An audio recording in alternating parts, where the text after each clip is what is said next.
सभी भक्तजनों को जय श्री कृष्ण।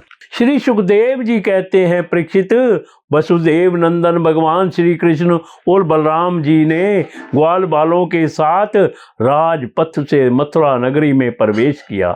उस समय नगर की नारियां बड़ी उत्सुकता से उन्हें देखने के लिए झटपट अटारियों पर चढ़ गई। किसी किसी ने जल्दी के कारण अपने वस्त्र और गहने उल्टे पहन लिए। किसी ने भूल से कुंडल, कंगन आदि जोड़े से पहने जाने वाले आभूषणों में से एक ही पहना और चल पड़ी।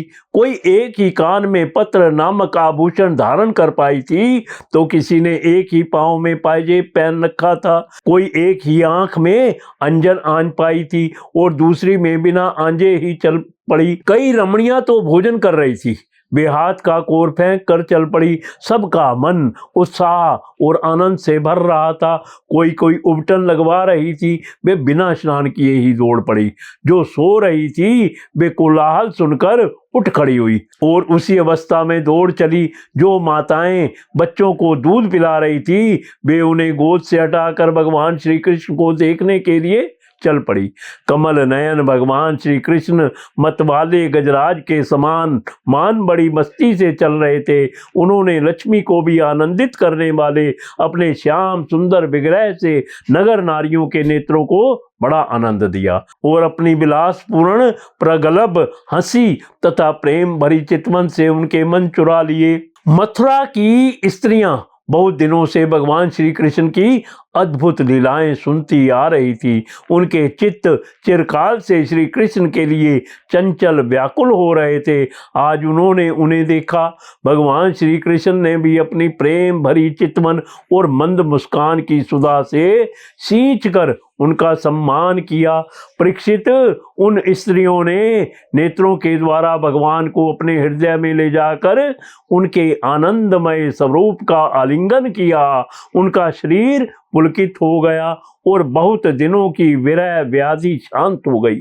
मथुरा की नारियां अपने अपने महलों की अटारियों पर चढ़कर बलराम और श्री कृष्ण पर पुष्पों की वर्षा करने लगी। उस समय उन स्त्रियों के मुख कमल प्रेम के आवेग से खिल रहे थे।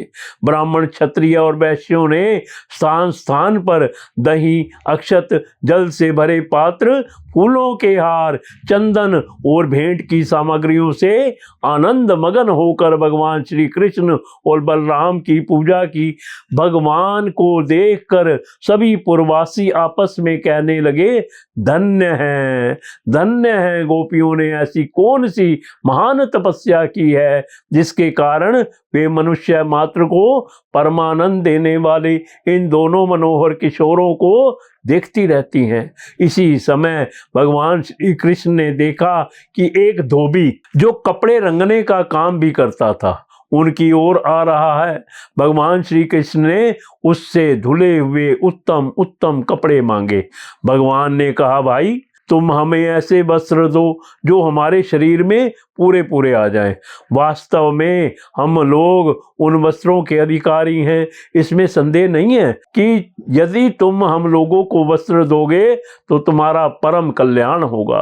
परीक्षित, भगवान सर्वत्र परिपूर्ण है, सब कुछ उन्हीं का है, फिर भी उन्होंने इस प्रकार मांगने की लीला की। परंतु वह मूर्ख राजा कंस का सेवक होने के कारण मतवाला हो रहा था।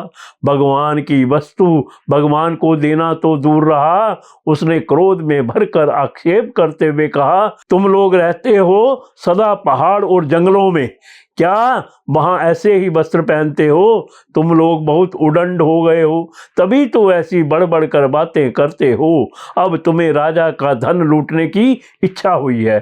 अरे मूर्खो, जाओ, भाग जाओ। यदि कुछ दिन जीने की इच्छा हो तो फिर इस तरह मत मांगना।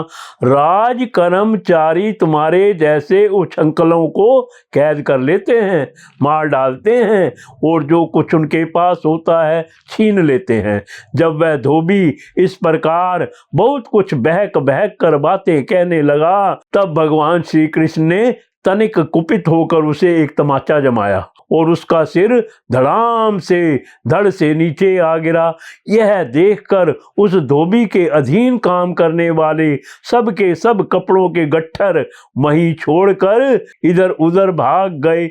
भगवान ने उन वस्त्रों को ले लिया।